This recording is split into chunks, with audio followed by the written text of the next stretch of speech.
ካብ ምዕራፍ ሓደ ጀሚርና ክንምሃር ፀኒሕና ካብ ምዕራፍ ሓደ ክሳብ ምዕራፍ 11 ዘሎ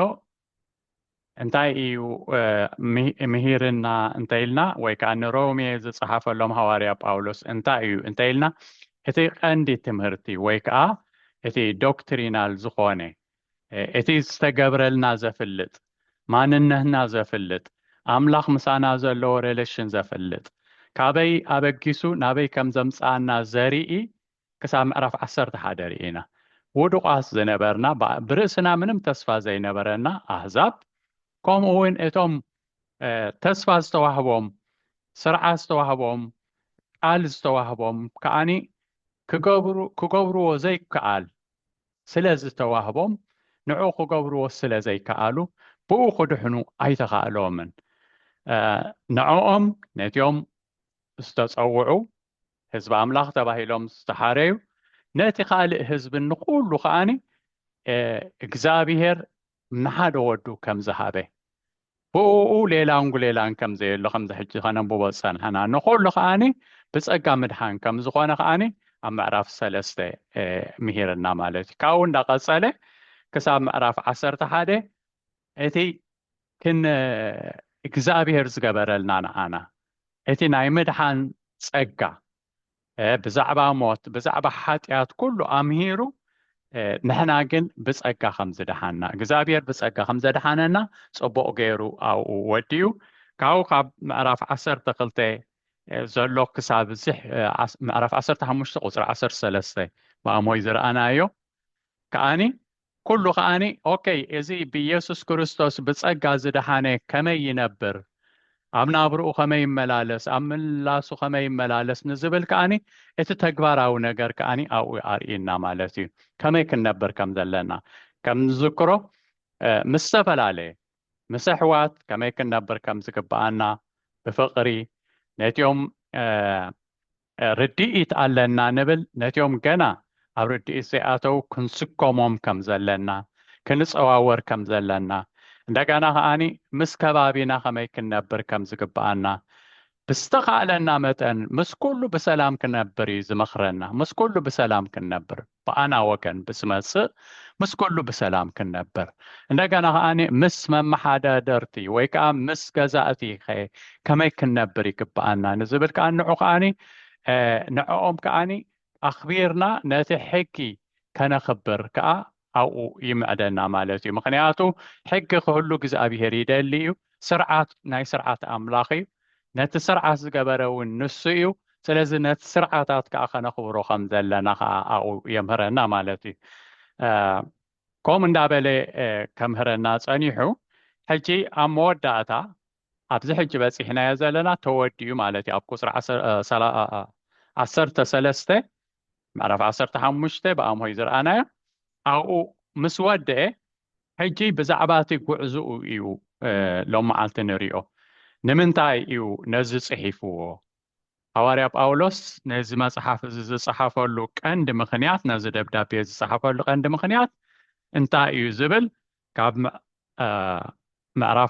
ካብዚ ምዕራፍ እዚ ምዕራፍ 15 ካብ 14 ክሳብ 33 ዘሎ ክንሪኦ ኢና ማለት እዩ ሪቪዥን እዩ ኣብቲ መጀመርያ ክንጅምር ከለና እዚ መልእኽቲ ንምንታይ ተፃሒፉ ንዝብል ኣብኡ ርኢናዮ ነርና ኢና ግን ሕጂ እውን ደጊምና ነዚ ክንሪኦ ኢና ካብ 14 ክሳብ 13 ዘሎ ሎም መዓልቲ ክንሪኦ ኢና ኣንቢብና ክንጅምር ኢና እምበር ብሓንሳብ ኮይና ነንብቦ እሞ ካብኡ ክንሪኦ ኢና ሕልፍ ሕልፍ እንዳበልና ካብ ቁፅሪ 14 ካብ 14 ክጅምረ ኣሕዋተየ ብዛዕባኻትኩምሲ ብፅቡቕ ነገር ሙሉኣት ምዃንኩም ብፍልጠት ዘበለ ኩሉ ከም ዝመልኣኩም ንሓድሕድኩም መማዓዓድ እውን ከም ዝኾነልኩም ኣነ ባዕለይ ተረዲአዮ ኣለኹ ግናኸ እቲ ብመንፈስ ቅዱስ እተቐደሰ መስዋዕ ኣህዛብ ቅቡል ምእንቲ ክኸውን ወንጌል ኣምላኽ እናኣገልገልኩ ናይ ኢየሱስ ክርስቶስ ኣገልጋሊ ንህዛብ ምእንቲ ክኸውንሲ በቲ ካብ ኣምላኽ እተዋህበኒ ፀጋ ከም ዘዘክረኩም ኮይነ ብሓደ ወገን ኣዝየ ደፊረ صحف كلكم امبارسي بحيلي منفس قدس بحيلي تأمرتن تأمراتن نمئزاز أحزاب كريستوس بقالن بقبرن زي قبرس كزارو اللقوا أيدفرين يمو بناي أملاخ بيسوس كريستوس زمكحالو ألوني كمزي قاب يورساليمن كبابيان جميري كسا إليريكون نتو وانجيل كريستوس بملو سبخقوه كمتي بو زيتنقرلهم كريئو إيوم اتم زي سمعوون كستبهلو إيوم زبل صحف دا أمبر عبل ألي إتقال سب زمسرتو مئنت خيهان نسي عبتي كريستوس تسميلو زبالي وانجل كيسبخ كبرتي غيريو اللهو سلازغا نابخاتكم كاب ممصا بزح ساع تخلكلكو حجكنا أبزي هاجر زي سفرا سلازي باللي نابخاتكم ممصاون كاب بزح عمتات حيزة سلازنافوكو نسبانيا كخيد كاللهو نابخاتكم كماتسيئي كحلف كاللهو خريئكم قدم قرب مرأيكم بمرأيكم مس أقابكو كابو ننيو دما بأخاتكم كسنة تسفا قبر اللهو حجكنا مقدونيان أكايان نتوم أبي يرساليم زلو ناي قدوسان دخاتات گنزب كواس وفتيوم سلزلو نتوم قدوسان إنا قلقلكو نابي يرساليم أخيد اللهو سميروم ويوممو سب إيدومون إيوم كابتي منفساوي ركابهم اتوم أحزاب كابتا ماقلوس نساتهم دما بتي نسقوهم زيد اللي خقلقلوهم زقبائي امبارسي إذا مسوداكو إذا فرأزون مسحاتهم كلهم بأخاتكم أبيلين إسبانيا كخيدي بتي نابخاتكم ممسعي كأ بملأت بركة كريستوس كم زمساكو إفلت اللهو أحواتي كابتم أبايهود زلو زي آمنو كدهن أقلقلوتي نيروساليمون أبتم قدسان سمور مأنتك خون مساقاتكم مأنتي كعرفسي بفقاد أملاخ بحاقوس نابخاتكم كماتس بقويتانا يسوس كريستوسن بفقر منفس سن بسألوتكم مأنتاي مساي ناب أملاخ كتقادلو امعدكم اللهو أملاخ سلام مسكولاتكم يكون آمين كمز زنببنا يوم بار حواري باولوس أبزي نايرومي كريستيان كصحف لهم كله أقدموا كنا أب نيورساليم كي كدخلو يوزو صحف لهم زلو أجي كصحف لهم كله انتايزو بزلو نيورساليم كخيدي كاوبو بلغا نزي دخاتاس سواس أكنزب حيزي كاو نسبانيا خخيد يتقند ملقت زبزلو نسبانيا خخيد وسينا اللهو وانجيل نسبانيا خسبخ أبتغزيات إسبانيا مالت نعلم مجرشا إزبهال نيرو مالتي كساب أصناف مدري مش يوسو سيلو كساب شعو كساب أو خسبخيتي ناي هواريا أولوس زنبري حسابو مالتي سلازي ناو خير كلكم نعقاتكم كريوكم كن بتعمي نافق اللهو مساقاتكم يا أريفة مساقاتكم باهيلني اسخاتكم كا بسألتكم أقلقلكم ني كسنيوني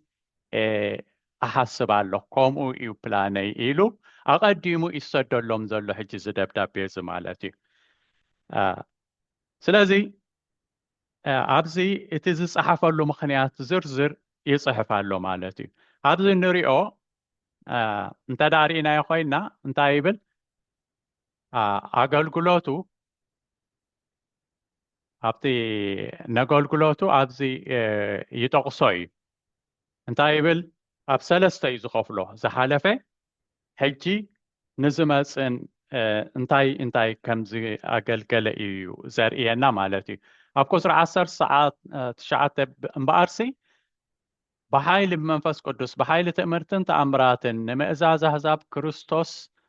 بقالن بقبرن زي قبرس كزايبر بلوكو أيدفرين يمو بناي أملاق بيسوس كريستوس زمك حالو ألني بل زمك حالو ألني مخنياتو يسوس كريستوس قبرو عبي قبري ألو نعو خا يسبخ يزبزلك سلازي نزي كأني كمزي خابي يرساليم جميرة تقدامي قعزو مالتي ازي احجي كابي يرساليم جميرة كساب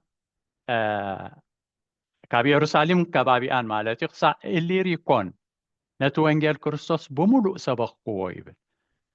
حجي تقدامي قعزو ناي هواريا باولوسي ابزي زنوغروم زولو زحالف زقبو رئيزي حجي كاب يرساليم كبابي آن جميرو كساب اللي ريكون زولو الناس بخي نوانجيل أملاخ نعيسر عامات أصخونا وسبيقو مالتي كاو بزعب حج خاني كنوغروم كله خاني أبتو قصر إسران سلستان انت دارينا حج كنا أبزها قرزي سفرا سلزي بالله نابخاتكم ممساون كابوزح عامتات حيزي سلزنا فوقكو يبلالو حجي إذا حجي صنحو خاني أكايا أكايا كبابي آن كأني حجي كسب بغصانيحو عبز خاني أقول سبيخي يأخيلي إزبل زلو ودي إيه أمانتي ودي أقبل كلون تاي ودي وحواري أي نسو الناقدة إز سبخ نتين زصبخ اللهم كأني برأسهم تطويلهم برأسهم قصلوا خمزقوا جيرو يو زكو عزنيرو مالتي سلازي يأخيلي بزخبل كلون تاي مالتي اتيوم أو زعمانو أمانتي رؤسهم كإلهم نتي بيت كريستيان ككايدو أبزقوا درجة بس إحهم مالتي رؤسهم كإلهم مالتي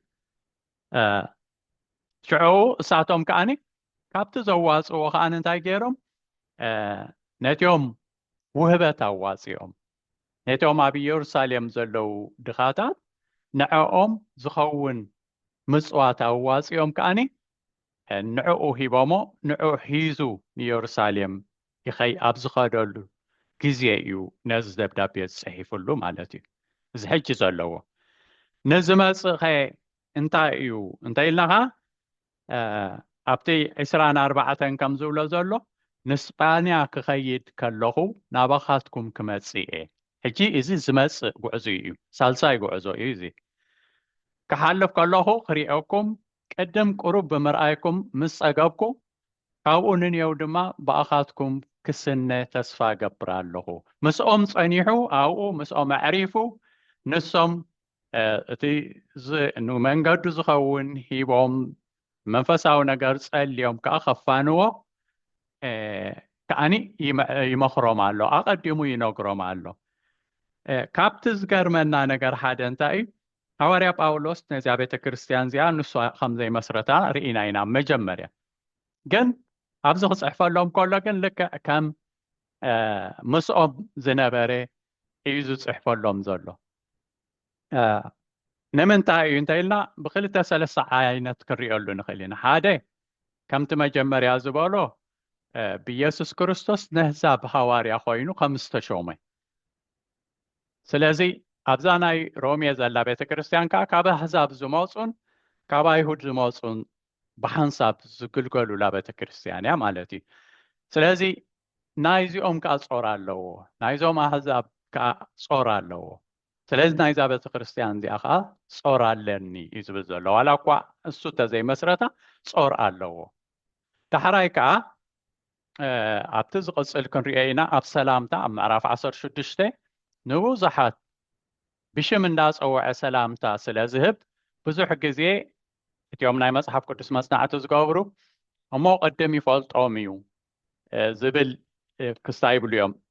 እወ ምክንያቱ እንታይ እዩ እቲኦም ኣብ ሮም ዝነበሩ ክርስቲያን ብሓደ ናይቲ ገዛኢ ዝነበረ ኣብቲ ግዜቲ ስደት ተላዒሉ ነቲኦም ኣይሁድ ካብ ኢየሩሳሌም ተሰጊጎም እዮም ኩሎም ኣይሁድ ኣብቲ ግዜቲ እቲኦም ኣብኡ ዝነበሩ ኣመንቲ ኣይሁድ ናብ ካልእ ናይ ኤሽያ ዓድታት ክኸዱ ከለዉ ኣብቲ ካልእ ኣብቲ ሓዋርያ ጳውሎስ ዘገልግለሉ ዝነበረ ቦታ ረኺቦምዎ እዮም ምስኡ ኣገልጊሎም እዮም ዳሕራይ ከዓ ንሱ ሞይቱ ካልእ ወዱ ነቲ ቄሳር ገዛኢ ምስ ኮነ ከዓ እንዳሓን ምስ ኮነ ዓዲ ተመሊሶም ማለት እዩ ሕጂ ብዙሓት ካብኣቶም ኣብ ስደት ይፈልጦም እዩ ስለዚ ሽሞም እንዳፀውዕ ንዖም ከዓ ሰላም በሉለይ እንዳበለ ሰላምታ ይሂብ ንሱ ኣብ ዝቕፅል ግዜ ክንሪኦ ኢና ናይ መጨረሻ ግዜና ምዕራፍ 16 ሰላምታ እዩ ማለት እዩ ንኩሎም ሰላም እንዳበለ ብብዙሕ ሰላም ይብሎም ማለት እዩ ብኸመይ ከዓኒ ብዙሓት እሞ ነዝኸሎም ነዚኦም ሰላም ካበሎም ደኣ ምስኦም እሱ መስሪትዋ ወይ ከዓ እውን ነይሩ እዩ ዝብሉ ማለት እዩ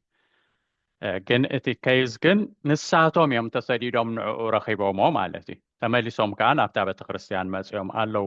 ኣለዉ ማለት እዩ ግን እቲ ቀንዲ ኣብዚ ዝብሎ ዘሎ እንታይ እዩ ሕጂ ግን ንስጳንያ ኸይድ ይብል ካልእ ኣብዚ ንሪኦ ከዓ እንታይ እዩ ኣሕዋተይ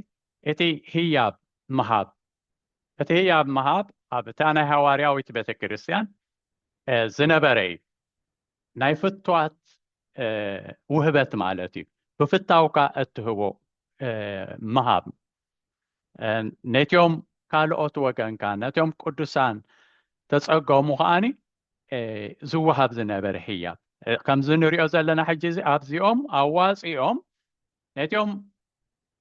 ቅዱሳት ድኻታት ይብል ኣብ ኢየሩሳሌም ዘለው ናይ ቅዱሳን ድኻታት ነቲኦም ክርስቲያን ማለት እዩ ገንዘብ ከዋፁ ፈትዮም ስለ ዘለው ነቶም ቅዱሳን እናገልገልኩ ናብ ኢየሩሳሌም እኸይድ ኣለኹ ኢሉ ሕጂ ነቲ ገንዘብ ከዓኒ ንዕኡ ሒዙ ንሶም እውን ተወከልቲ ምስኡ ኣለው ዝኸዱ ማለት እዩ ብትክክል ከም ዝበፅሐ ዘረጋግፁ ሒዙ ምስኦም ከይዱ እናገልገሉ ምስኣቶም ብሓንሳብ ከይዶም ንምንታይ ከምኡ ኮይኑ እንተኢልና ኣብቲ 27 ክገልፆ ከሎ ሰሚሮምዎ እዮም እሞ ሰብ ኢዶም እውን እዮም ካብቲ መንፈሳዊ ርካቦም እቶም ኣሕዛብ ካብቶም ኣቐሉስ ንሳቶም ድማ በቲ ንስግኦም ዘይድሊ ከገልግልዎም ዝግባእ እዩ ምክንያቱ እንታይ እዩ ዝብል ዘሎ እቲኦም ኣብ ኢየሩሳሌም ዘለው እቲኦም ቀንዲኦም ኣብኡ ዘለው መብዛሕትኦም ማለት እዩ መንፈሳዊ ኣገልግሎት ሂቦሞም እዮም ናይ መንፈሳዊ ቦታት እውን እዮም ካብኣቶም መንፈሳዊ ነገር ካብ ረኸቡ ባዕሉ ሃዋርያ ጳውሎስም ማለት እዩ ተማቐልቲ ካብ ኮኑ ብስግኦም ዘድልዮም ነቶም ካልኦት ኣሕዋቶም ከዓኒ ክርእይዎም ይግባእ እዩ ዝብል ዘሎ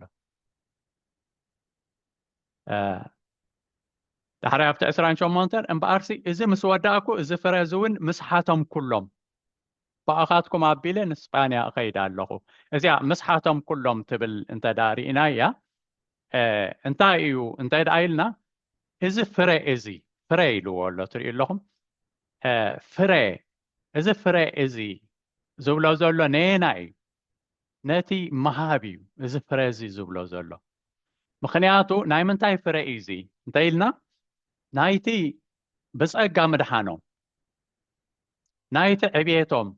ናይቲ ርድኢቶም ፍረ እዩ ናይቲ መንፈሳዊ ዕብየቶም ፍረ እዩ የፍርዩ ኣለዉ ማለት እዩ ሓደ ክርስቲያን እንታይ ደኣ ከም ዝበልናዮ እንታይ እዩ ትቐንዲ ነገር ንገብሮ እንታይ እዩ እንታይ ደኣ ኢልና ፍቕሪ ኢና ንህብ ንሕና ምክንያቱ ካብ እግዚኣብሔር ፍቕሪ ኢና ተቐቢልና ኃጢአተኛታት ኮለና ኣድሒንና ኣፍቂርና ፍጹም ብዝኾነ ፍቕሪ ኣፍቂርና እግዚኣብሔር ካባና ዝደልዮ እንታይ እዩ እንተደኣ ኢልና ንሕና ከዓኒ ከነፍቅር እዩ ዝደልዮ ማለት እዩ እቲ ፍረ ኣባና ክረአ ዝኽእል ዘለዎ ፍቕሪ እዩ ፍቕሪ እንተደኣ ኣልዩ ካልእ ኩሉ ንገብሮ ብፍቕሪ ይኸውን ማለት እዩ ሕጂ እዚ ፍረ እዚ ይብሎ ኣሎ እዚ ናይ ፍቕር ፍረ ኣፍቂሮም ብዛዕባ እቲኦም ድኻታት ሓልዮም ንዕኦም ዝኸውን ኣዋፂኦም ክሰዱ ከለዉ እዚ ፍረ እዚ ፍረ ናይ ፍቕሮም ዝኾነ ምስሓቶም ኩሎም ይብሎም ኣሎ እንታይ እዩ ዝሓትመሎም እንተኢልና ከብፅሑ በፂሑ ነቲኦም ድኻታት ምስ በፅሖም ይሓእሱ ሃዋርያ ስለ ዝኾነ እዚ ነገር እዚ ይሓትመሎም ኣሎ ሓቶም ኩሎም ማለት እንታይ ማለት እዩ እቲ ፍሪኦም مسافرة عندنا تفرخ أني يفري الله نتيوم دخاتات نتيوم كموتو زقولو بتأميت مالتي انت دا زي رقيبة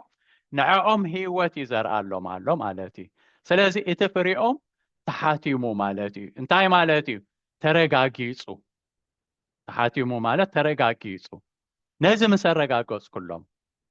نازم سوداقو خما عابي أقول قلوتي حواتي نزو وستو زلو مودات أنا زخ قبرال لني إزب زلو نازن أقرزي مس قبركو شعو دحريو خاني نابا قلقلت كخيد يبلالو سلازي فلالينا اين رؤونينا إحواتي اتي قال أملاخ مسباخن اتي قال أملاخ ني بزحات مبصحن عندنا خاني اتي نوغنات مرآين بحنسابي زخيد كل انتاي مالتي إيفانجيليزمي كل انتاي وانجيل مسباقي وانجيل مسباخ قال موصات راح يكون وانجيل مسباخ مبصحيو وانجيل مسباخ نتتشجر كتبصح له خلقاي نتتشنقي كتبصح له خلقاي سلازي مستو وانجيل حويسي ازريو زلو حواريا اولس نازي مالتي سلازي خابزي بزوحينا نمها لك نحنام كم كريستيان كم ولود أملاخ كم بكريستوس دحانا راح قال كان مهرت عند النسيو قالي وين زفوس قالي وين زعبي قالي زلوت مسؤوق اني فقري كان رئي كم زلنا ابسن مهار مالتي اتي فرا فقر خانتاي نتي سب ابت زليو كتبصحلو مالتي كم تزليو من البات ابز النبرو لزلنا كله بليع زحدريك كنبل نخيلنا من البات ندعي كنفتش وين يكبوي كن انت اللي وين نعو وين كنبصحلو لنا جن كاوز حلف خالق وين كله كنبصحلو زلنا نغرات الله سلازي نزي كنتاجه يكبانا خباي جميرو كل كزي نزي كنذكرو يكبانا ناي وانجيل سرح مخانو كنذكرو يكبانا كاب كبابينا جميرنا كاو خانك بزخالنا يمتن كان داسفحنا نخيد مالتي سلازي نزي كل كزي كنذكرو يكبانا اتيوم اتي قداميت بتخرسيان كوم يانيرا يا قداميت بتخرسيان كوم يانيرا تريو لكم حجي روحوقي كاب ايش يا خباب زلو بزعبا اب يروساليم زلو اب شكر كم زلو سلازي سمعو أواصو ما يتباهلون تريو لكم ابزي أواصو ما يتباهلون جن كواصو سلازفتو كسادو سلازفتو أواصيهم نعو وسدلنا نزي إلهم هيبهم كسادو خلو نري مالتي كابزي عبي تمرتينا نمهار سلازي السوخ أنتاري فرع أبيتهم يرئين فرع اتبس يحمو زلو درجة يرئين فراتي تقليص اللهم زلو يرئينا مالتي هذا سب وانجل بريه اللايو تقليص اللايو صبوق ردي اتعلني زبل انت دا خوينو تيوري راح ايكونن فرا وين يرئيو فرا فقري يرئيو سلازي هو إنا كن الرئيس قبعنا نازي ايشش كنبلو اي قبعنا نين كابو انتاي بلنا اب ثلاث انكلت انت دارينا احواتي كابتوم ابايهود زلو زي امنو كدحن اقلقلوتي نيروساليمون ابتوم قدسان سمور مانتك خون مسخاتكم مانتك عرف سب بفقاد املاخ بحاقوسنا بخاتكم كمص بقويتانا يسوس كريستوسم بفقر منفسن بصلوتكم مانتاي مساي ناب املاخ كتقادلو ومعدكم الله تريم الله عبزي كصليو مساي كصليو اندي زبزلو قلنا تمصلاين تايلو الله كتقادلو مالت بقى زي قارص مالتي قدلي مالت زي قارص قالسي زي قارص قالسي مالتي قدلي حجي بصلوسي كقالوسو بزي مقراص كصليو زحاتهم زلو نحانساب كمزي صولسي تقهات اللي يحواتي كنتاقه كبانا نصولت بحلفي رئيس زلو صولت كمزي ناي هواريا باولوس قلت زلو نمنتاي ام كتصلي لدلي زلو قند نصبتات اقميتو አለው ነጥብ ዘይ ብሉ ጸሎት ዋጋ ይብሉን ቀንድ ነጥብታት አقميتሉ ቀዳማይ ነገር እቶም ዘይኣምኑ አይሁድ ይደልዎ ከም ዘለዉ ፈልጢ ንምንታይ ከም ዝብል ዘሎ እንተኢልና ኣብቴው ኣብ ህዛብ ከይዱ እንታይ ከም ዝገበረ ኦሬዲ ኣብ ኢየሩሳሌም ተወሪ ከይዱ ኣብ ህዛብ ንብዙሓት ናብ ክርስትና የእትዩ እንደገና ከኣኒ ነቲ ናይ አይሁድ እምነት ከኣኒ እሱ ኣየድሕኒ ኢሉ ይምህር ኣሎ ተባሂሉ ኦሬዲ ተነጊሩሉ መድሓን ብኢየሱስ ክርስቶስ ግዝረት ኣይጠቕመኩምኒ ኣይትገዘሩ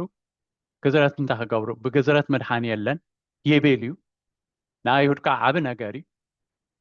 ምልክት ናይ መድሓኖም ከም ናይ እግዚአብሔር ምዃኖም ዘርኢ እዩ ስለዚ ኦሬዲ ይፍክሩሉ እዮም ዘለዉ ብኢየሩሳሌም ኮይኖም ማለት እዩ ኣሽንኳይ ናብኡ መፂዎምሲ ኣብ ካልእ ቦታ ከማን ኣይመሕርዎን ተዳረኺቦሞ ሕጂ ቀዳማይ ኣርእስቱ ክጽለየሉ ዘሊ ዘሎ እንታይ እዩ እንተኢልና ብዛዕባ እዞም ሰባት እዚኦም ይሕንሕንሉ እናሃለዉ እዩ ኣሕዋተይ ንኢየሩሳሌም ክኸይድ ዝወሰነ ከም እንፈልጦ ኣብ ግብረ ሃዋርያት ኦሬዲ ትንቢት ተነጊርዎ እዩ ነዚ በዓል ዝቕናት እዚሲ ኣብ ክሕዝዎ እዮም ተባሂሉ ተነጊሩሉ ካብቶም ኣሕዋታኡ ዝነበሩ ነቢያት ግን ንሱ ዋላ እውን ሞት እንተኾነ በቃ ደሓነ ክኸይድ ኢሉ እናፈለጠ እዩ ዝኸይድ ዘሎ ምክንያቱ በቃ ሞቱ እንተኾነ ምስ ጎይታ ክገልግል እየ ክኸይድ እየ ነቲ ከምቲ ኣንቶ ወይ ዝበልናዮ ከዓ ነቲ እትዮም ቅዱሳን ዘዋፅዎ ኣህዛብ ካብ ናይ ኣህዛብ ዓድታት ዘሎ ክርስቲያን ዘዋፅዎ ገንዘብ ከዓ ከብፅሖ ነይርዎ ዋላ ዝተፈጥረ ይፈጠር ከብፅሖ እየ ኣብኡ ክኸይድ እየ ኢሉ በዚ ወሲኑ እዩ ስለዚ ነዚኣቶም ከዓኒ ግን ነዚኦም ከዓኒ ሓደጋ ከይኮንዎ ከዓኒ እምበኣር ተጋደሉ ጸልዩ ምስ ኣይኮንኩም ይብሎም ኣሎ ነዚኦም ይሕዋት ማለት እዩ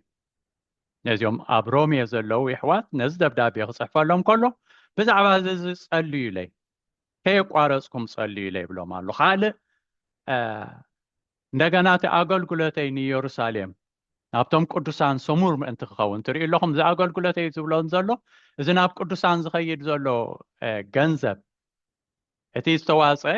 ስሙር መታን ክኸውን ኣብቲ መዓልዑ መታን ክውዕል ነቲኦም ተሸጊሮም ዘለዉ ክበፅሖም እሞ ካብ ሽግሮም ከድሕኖም ስሙር መታን ክኸውን ነዚ ጸልዩ ኢለይ እቲ ሳልሳይ ዝጸልዩ ኢለይ ዝብሎም ዘሎ ከዓኒ ንስጳንያ ከይድ ከለኹ ብኣኻትኩም ክሓልፍ እየ ስለ ዝበሎም ናባኻትኩም መፅየ ምስኻትኩም ክዓርፍ ከዓ ጸልዩ ኢለይ ብሓጎስ ናባኻትኩም ክመፅእ ስለዚ ምእንቲ እዚ ኩሉ እዚ ጸልዩ ኢለይ ይብሎም ኣሎ ማለት እዩ እምበኣር ሐዋርያ ጳውሎስ ዝኣክል ብዙሕ ዝረአየ ምስ ጎይታ ከዓኒ ዳይሬክት ዝኾነ መልእኽቲ ዝተቐበለ ክሳብ ክንደይ ትርእዩ ኣለኹም ኣጥቢቑ ጸሎት ጸልዩ ኢለይ ክብል ከሎ ኢና ንርኢ ዘለና ካብዚ እንታይ ንምሃር እንተዳ ኢልኩም ብዙሕ ግዜ ንሕና ጸሎት ነቲ ዝደኸመ ኢና ንሓስቦ ጸሎት ነቲ ዝደኸመ በቃ ንጸልየሉ ይበሃል እወ ንዕኡ ምጽላይ ጽቡቕ ግን ነቲ ብርቱዕ እውን ጸሎት የድልዮ እዩ ነቲ ብርቱዕ እውን ጸሎት የድልዮ እዩ ንኹላህና ጸሎት የድልየና እዩ ስለዚ ነንሕድና ክንጸላለ እዚ ግቡእ እዩ ኣብ ጸሎት ሓይሊ ኣሎ ምክንያቱ እግዚኣብሔር ጎይታና ጸልዩ ኢልና እዩ ጸልዩ ከይቋረፅኩም ጸልዩ ኣምላኽ እቲ ድልየትና ኩሉ ይፈልጥ እዩ ግን ክንጽሊ ከዓ ናቱ ድልየት እዩ ኮሚኒኬት ክንገብር ድልየቱ ስለዝኾነ ኣምላኽ ድላይና ክንነግር ድላዩ ስለዝኾነ እዩ ኣምላኽ ነቲ ዓይነ ስውር እንታይ ኢልዎ እንታይ ትደሊ ኢልዎ ፍሉጥ እኳ እዩ ነይሩ ኣሸንኳይ ጎይታስ ማንም ሰብ ዝፈልጦ እዩ ዓይነ ስውር ስኽሪ ከም ዝደሊ ፍሉጥ እዩ ግን እንታይ ኢኻ ትደሊ ክዛረቦ ኣለዎ በቃ ንሕና ክንዛረቦ ኣብ ኣፍና ካብ ኣፍና ክወፅእ ይደሊ ንሕና ኣብ ንብሎ ከዓኒ እግዚኣብሔር ይሰምረሉ ማለት እዩ ስለዚ ብጸሎት ክንብርትዕ ከዓ ኣብዚ ይመኽረና ማለት እዩ እምበር ኣብዚ መልእኽቲ እዚ ብጠቕላላ ክንሪኦ ከም ፀናሕና እቲ ንምንታይ ኣብዚ ከም ዝረኣናዮ ንስጳንያ ክኸይድ እዩ ሓሳቡ እንደገና ከዓ ንስጳንያ ክኸይድ ከለኹ ኢሉ ዝፅሕፍ ዘሎ ብኡ ብኣኻትኩም ክሓልፍ እየ እዩ ዝብል ዘሎ ንምንታይ ደኣ ዘይከደ እንተኢልና ኣብቲ መጀመርያ መእተዊ ርኢናዮ ነርና እሱ ዝሓሰቦ ከምዚ እዩ ነይሩ ፍቓድ ኣምላኽ ግን ከምኡ ኣይነበረን ምክንያቱ ኣብ ሮም ክምስክረሉ ኣብ ቅድሚ ነገስታት ክምስክረሉ ከዓ ጎይታ ፀዊዕዎ ማለት እዩ ኣብኡ ክምስክረሉ ስለዚ ተታሒዙ ንሮም ክኸይድ እዩ ተገይሩ ኣብ ሮም ከዓኒ እቲ ሞቱ እውን ኣብኡ እዩ ኮይኑ ማለት እዩ ኣብኡ ከዓኒ ንነገስታት ሰቢኹ ማለት እዩ ስለዚ ካልእ ከዓኒ ኣብቲ ቅድም ኣንቢብናዮ ስለዝነበርና ርኢናዮ ስለዝነበርና ይሓሊፈዮ እንታይ ዝብል ኣሎ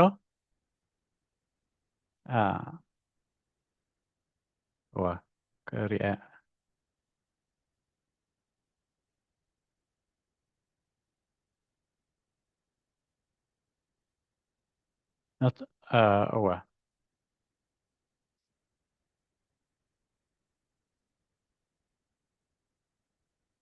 هو ሕጂ ግና ኣብዚ ሃገር ስፍራ ስለ ዘይብለይ ናባኻትኩም ምምፃውን ካብ ብዙሕ ዓመታት ሒዘ ስለ ዝናፈቕኩ ስፍራ ስለ ዘይብለይ ዝብሎ ዘሎ እንታይ እቲ ኣገልግሎተይ የእኺለ ማለት እዩ ኣገልግሎተይ ወዲኤ እቲ ኣብዚ ከገልግሎ እቲ ሕጂ ዘገልግሎ ዘሎ ማለት እዩ ኣብ ኣካያ ከባቢኣን ዘገልግሎ ዝነበረ ካብኡ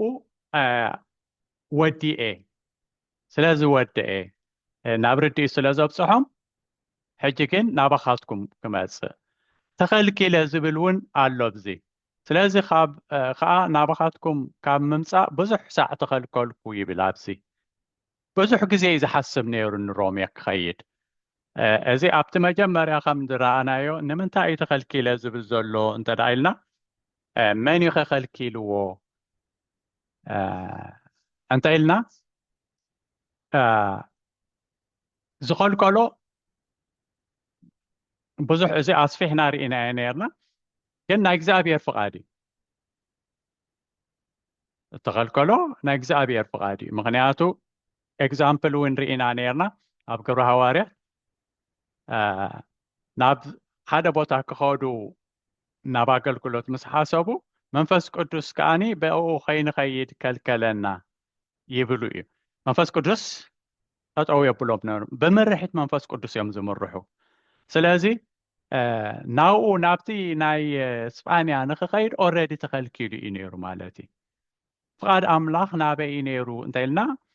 ናብ ሮም ክኸይድ እዩ ነይሩ ስለዚ ናብ ሮም እዩ መወዳእትኡ ከይዱ ከም ንፈልጦ ማለት እዩ ስለዚ ኣብዚ እውን ከም እንሪኦ እግዚአብሔር ይመርሖ ከም ዝነበረ በቃ መንፈስ ቅዱስ ምርሒት ይኸይድ ከም ነበረ ናብዚ ኸይድ ክበሃል ከሎ ይኸይድ ናብዚ ኣይትኸይድ ክበሃል ከሎ ከዓ ኣይከይድን ነይሩ ማለት እዩ ብምርሒት መንፈስ ቅዱስ ከዓ ይኸይድ ነይሩ ስለዚ ንሕና እውን ከምኡ ብሕልፊ ሕጂ ኣብዚ ኣብ ናይ መንፈስ ቅዱስ ክኸውን ኣለዎ ብመንፈስ ቅዱስ መርሒት ክኸውን ኣለዎ ኣገልግሎትና ነዚ ኢና እውን ክንፅሊ ዘለና መጀመርያ መርሒት ናይ መንፈስ ቅዱስ መታን ክንሰምዕ ፍቃድ ኣምላኽ ድዩ ምክንያቱ ብስምዒትና ምናልባት ሕጂ ምናልባት ንስፓንያ ዝበሎ እንታይ እዩ ሰናይ ድልየቱ እዩ ናብ ብዙሕ ናብ ሰፊሕ ዓለም ንምብፃሕ ወንጌል እዚ ሰናይ እዩ ኖርማሊ ጽቡቕ እዩ ኢኻ ትብሎ እዚ ክኽልከል ዘለዎ ኢኻ ትብል ግን ኣምላኽ በየናይ ወገን ክኸይድ ይደልይዎ ኣበየናይ ግዜ እዩ ስፓንያ ክስበኽ ኣበየናይ ግዜ እዩ ከዓ ኣብ ሮማ ክስበኽ ከዓ ናይ እግዚኣብሔር ከዓ ናቱ ዓብይ ፕላን ኣለዎ ስለዚ ኣብቲ ናይ እግዚኣብሔር ፕላን ክንኣቱ ኩሉ ግዜ ክንጽሊ የድልየና ምክንያቱ ንሕና ብናሓስቦ ሎሚ ኣብዚ ክኸውን ዘለዎ ኢልና ክንሓስብ ንኽእል ግን ናይ መንፈስ ቅዱስ ሓሳብ ከምኡ ድዩ ኢልና ምስኡ ከነነጻጽሮ ኩሉ ግዜ ይግባአና ማለት እዩ ካብዚ ከምኡ ንምሃር ሐዋርያ ጳውሎስ ከዓ ከምኡ ስለ ዝነበረ ከዓ ብመንፈስ ቅዱስ ተመሪሑ ናብቲ ዝግብኦ እዩ ከይዱ ማለት እዩ ኣብኡ ከዓኒ ብዙሕ በረኸት ከም ዝኾና ነታ ናይ ሮማ ቤተክርስትያን ከዓኒ ንፈልጥ ማለት እዩ ስለዚ እምበኣር ከምዚ እዩ ነይሩ ኣገልግሎት ናይ ሐዋርያ ጳውሎስ ወይ ከዓ እቲ መልእኽቲ ዝተጻሕፈሉ ቀንዲ ምክንያት ከምዚ እዩ ነይሩ ነዚ እዩ ንሮምያ ክሓልፍ ከሎ መታን ብኦም ክሓልፍ እሞ ክቕረቡሉ ኣቐዲሙ መልእኽቲ ሰዲድሎም ናይ ሮምያ ቤተክርስትያን ማለት እዩ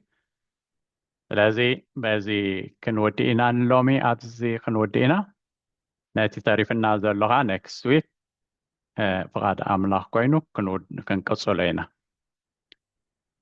ቆይታ ይባረኽኩም